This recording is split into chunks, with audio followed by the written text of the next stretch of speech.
If you don't know these 20 phrases that I'm teaching you in this video, then you're probably not sharing your opinion in the right way. But don't worry, because I have all the phrases and tools that you will need to share your opinion the right way in English.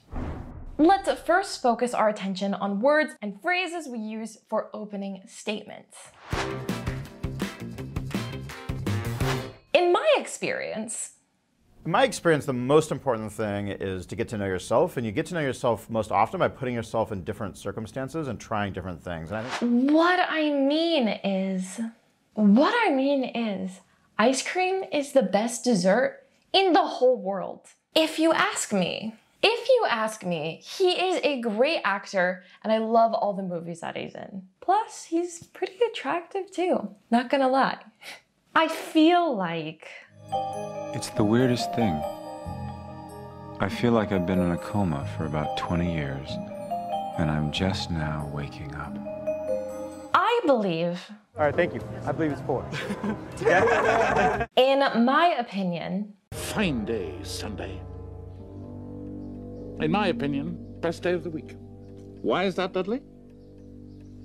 Because there's no post on Sundays. Right you are, Harry. I think that they should embrace that 100% because the difference is what leads to greatness. Out of all of these expressions, I probably use personally, I feel like and I think the most. But all of these phrases are common when giving your opinion. Now, sometimes we share an opinion in a whole group of people. In these cases, it's common to use third-person pronouns like it, they, everyone, etc. Here are some phrases to use in this sort of situation.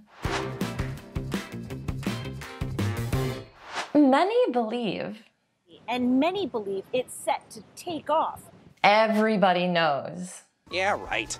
Everyone knows that you need 2,000 calories per day, and if you have less than 2,000, you automatically lose weight. It's widely accepted. It's widely accepted among scientists that dogs are descendants of wolves. It seems like... It's a time machine, isn't it? Seems like a time machine. That seems like a time machine. It's a time machine. Everyone agrees. Everyone agrees that he is the worst teacher in the entire school. Some think that the movie was amazing, while others hated it. Now, most of the times in meetings or group discussions, we're often asked to explain our initial opinions, to give our reasons for the opinion we just expressed. There are many ways of doing this. To do this, we can simply state or list our reasons in a certain order. For example, my reasons for moving to Hawaii are, I love the ocean, I want to go snorkeling, and I have friends and family who live there. And that's it. I just went ahead and listed 3 reasons straight in a row. This is the simplest way to list your reasons. Another way is to list your reasons as firstly, secondly, thirdly, etc.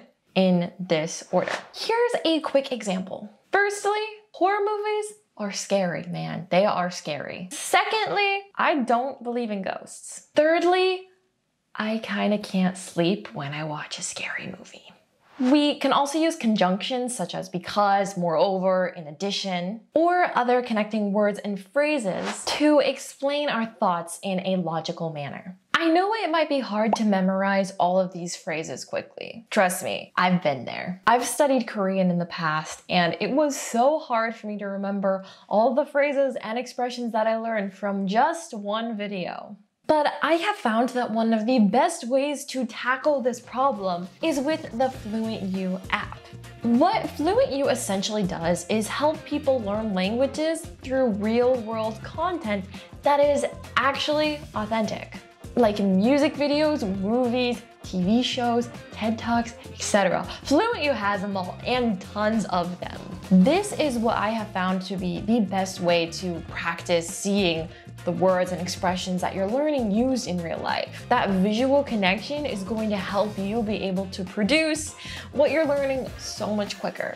At least that's what has worked for me. Be sure to check it out yourself by trying it for 2 weeks, absolutely free, with a link in the description below. Do it and then come back here and let me know if it helped you or not. Now, let's talk about the conclusion, where you sum up your thoughts. There are certain phrases that we use in English when we give our concluding thoughts. Here are common phrases that we use when we do so. We can conclude, so from these reasons, we can conclude that the new policy was a failure. To sum up, I think we need a proper investigation. In conclusion, it was a really good date. This proves that water is wet. That's why we bring dogs. We can also conclude with a question as well. Let me show you how.